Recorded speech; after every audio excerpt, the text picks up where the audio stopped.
Mushroom hunters are no longer only in search of morel mushrooms. As the medicinal benefits of chaga have reached wide audiences, people are trying to find out how to harvest chaga for their own use at home. Chaga has proven to be a superfood that fights cancer, boosts the immune system, and has major health benefits for the liver and gastrointestinal system. The list of benefits from chaga goes even further, and people who know how to harvest chaga can get the full benefits of this superfood. The first step in being able to harvest chaga is to know how to identify chaga. Chaga is a tree-growing fungus. Chaga is often mistaken for a mushroom species, but it is a sclerotia. A sclerotia is a hard mycelium mass that serves as storage for living fungi. Chaga is not easily farmed and can only be found in the wild or through laboratory cultivation. The chaga fungus grows specifically on birch trees and is most often found in the northern hemisphere. You are most likely to find chaga in cold environments such as Russian taiga, northern Europe, Canada, and Alaska. Chaga resembles burnt charcoal on the outside. Chaga can come in any shape or size, but most often will be in the shape of a dome, cone, or horn. The edges of the mass will look crusty like charcoal.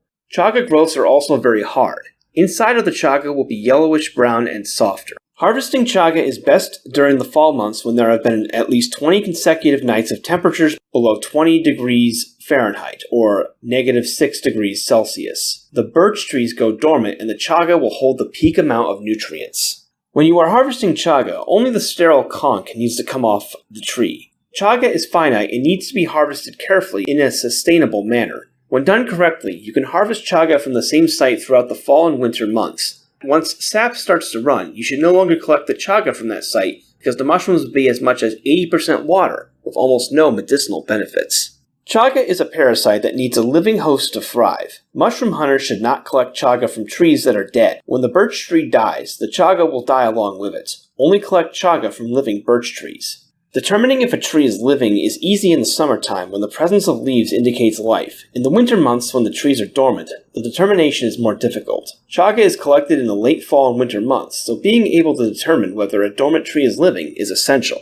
Birch trees that are living will produce winter buds that look like layered cones on bright red or brown nubs. Yellow and cherry birch trees also give off an odor that smells slightly minty if you bruise the bark. Dead birch trees do not have this odor. Chaga will eventually kill its host tree, but the process can take decades when sustainable harvesting of chaga happens. Make sure to leave between 15 to 20% of the chaga mushroom behind so that the chaga remains healthy and continues to regrow in one spot rather than rapidly spreading. If you find a birch tree with a chaga infection in multiple places, leave one spot alone and intact to benefit the fungal infection in the tree. Harvesting pieces that are larger than a grapefruit is preferred. These chunks will weigh between 7 to 10 pounds on average. You should also only harvest chaga from trees in areas that are not infected with human pollution. The best chaga is free of environmental and human toxins. The deeper into the forest you go, the better your chaga will be. The most important thing to keep in mind about chaga removal is that you want to leave about 1/5 of the chaga intact. This will ensure that the chaga cycle will continue. When you are determining whether a piece of chaga is big enough to harvest, wrap your hand over the chaga. If any part of your fingers touches the tree, the chaga needs more time to grow. The site should be left for a few more years. If the chaga is large enough, use a sharp outdoor knife or axe that is high quality to cut the chaga from the tree a few inches above the base of the chaga so that 1/5 of the chaga remains. After cutting the chaga, you must store it properly to avoid molding. Chaga must be dried after harvesting to avoid molding. Breaking the chaga into smaller chunks is the best way to dry chaga. Before breaking down the chunks, clean any environmental debris from them. The chaga can be broken down into small pieces around 1 centimeter in size. Place the chunks on a sheet pan and position next to a heat source. It is very important that you do not dry chaga inside of the oven.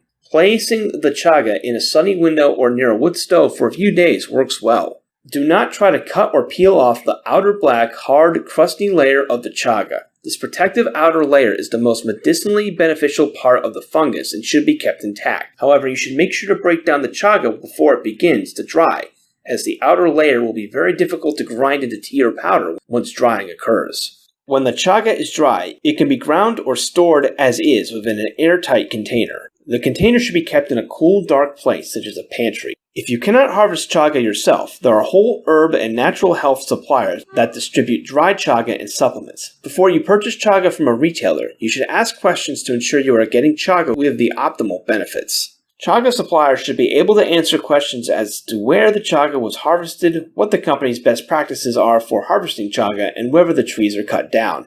Often, suppliers will have entire sections of birch forest infected with chaga fungus cut down and transported elsewhere for harvesting. This practice is not sustainable and leads to the trees being killed decades prematurely in many cases. Other questions you should ask a supplier could be about their drying process or which method they use to extract the chaga or make the tincture. Be wary of websites that have very little information about chaga in the process of extraction. Companies that supply chaga should be confident in their techniques and be able to answer all your questions with expertise.